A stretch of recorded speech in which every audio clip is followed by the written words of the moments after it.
ঢাকা ভাঙ্গা এক্সপ্রেসওয়ে বা বঙ্গবন্ধু শেখ মুজিবুর রহমান মহাসড়ক বাংলাদেশের সর্বপ্রথম জাতীয় এক্সপ্রেসওয়ে।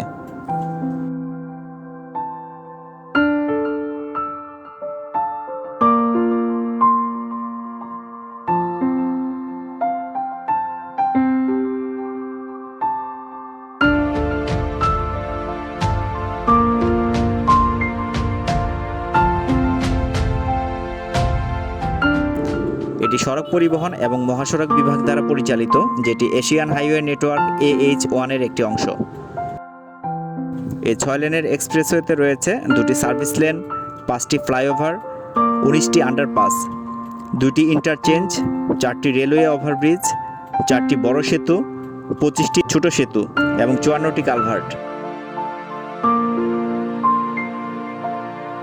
পদ্মা সেতু নির্মাণ কাজ শেষ হওয়ার পরে এই এক্সপ্রেসওয়ে দুই পাশ সংযুক্ত করে দেওয়া হয়েছে।